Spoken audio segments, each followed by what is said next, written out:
masalah PCR, keakuratan PCR. Yang kedua, masalah efikasi vaksin. Yang ketiga, masalah kontrak vaksin pemerintah Indonesia dengan produsen vaksin. Dan penggunaan EUA, Emergency Use Authorization. Kenapa harus dimandatorikan? Kenapa harus didaruratkan? Dan masalah penggunaan vaksin anak. Untuk sebuah penyakit yang tingkat kesembuhannya 99,sekian%, kenapa anak harus diintimidasi dengan vaksin?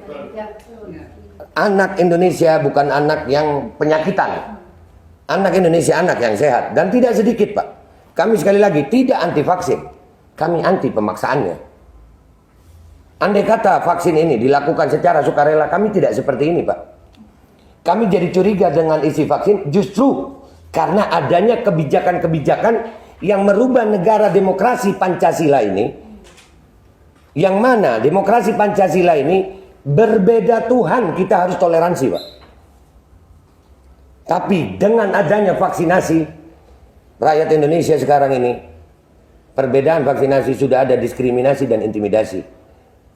Kami sudah sering, Pak, melihat kesian rakyat didatangi ke rumah-rumah dengan pakaian seragam tentara. Itu belum sakit udah sakit duluan, takut.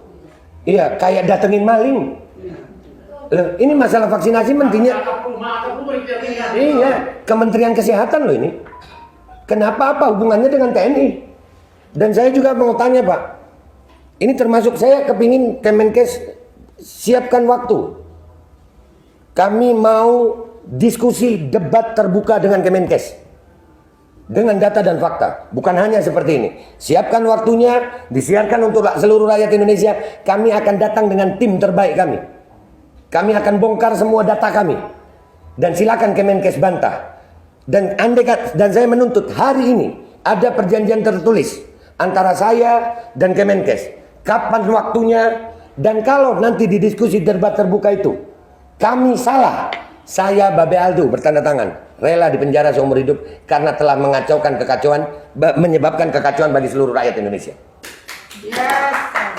Jadi itu yang saya tuntut.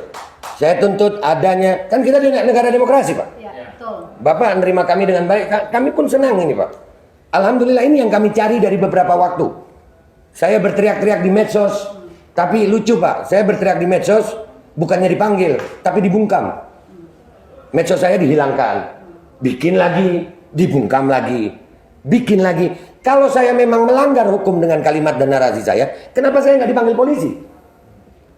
Kenapa pihak Kemenkes tidak mau memanggil saya? Apakah memang karena saya benar tapi didiamkan? Atau kalian tahu apa? Nah, ini yang perlu kami diskusikan. Kehadiran kami di sini sekarang ini, Pak, khususnya kami ini yang masalah vaksinasi. Kami menuntut keterbukaan informasi publik dan itu dilindungi oleh undang-undang. Ada KIP, undang-undang KIP ada. Ya, jadi kalau saya mewakili sebagian ibu-ibu ini, kami menuntut adanya diskusi terbuka antara pihak Aliansi Rakyat Menggugat dan tim dengan pihak Kemenkes yang disiarkan untuk seluruh rakyat Indonesia. Kita akan bawa tim terbaik kita melawan tim terbaik Kemenkes untuk berdiskusi. Bukan untuk debat biasa aja, Pak. Karena ini menyangkut hajat hidup 270 rakyat Indonesia. 270 juta rakyat Indonesia. Kami tidak mau mempertaruhkan masa depan anak-anak kami, Pak. Nggak sedikit efek samping. Saya nggak mengatakan semua efek samping itu jelek. Enggak. Karena kita tahu efek samping itu berbeda-beda, seharusnya jangan ada paksaan. Kalau ikan laut aja, Pak, ilmu kesehatan standar ini, ikan laut itu penuh protein. Tapi nggak bisa dimakan semua orang. Ada yang alergi. Nah, kenapa untuk masalah vaksinasi semuanya disikat saja? Dan kebijakan-kebijakan intimidasi ini sangat, Pak.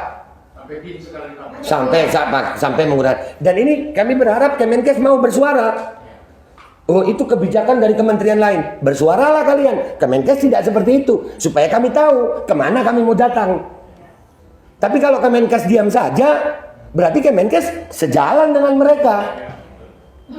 Jadi begitu, Pak. Kapan waktunya kami bisa diskusi terbuka dengan pihak Kemenkes dengan data dan fakta yang disiarkan langsung kepada seluruh rakyat Indonesia. Supaya rakyat Indonesia mendapatkan kejelasan informasi keterbukaan informasi publik. Banyak Pak pertanyaan saya ini. Cuman saya yakin nggak bisa diselesaikan sekarang. Masalah PCR, masalah efikasi vaksin, masalah kontrak vaksin. Kenapa vaksin harus dijaga dengan kendaraan tempur? Bahkan kalau ngirim vaksin ke Bandung itu jalan tol disteril Pak.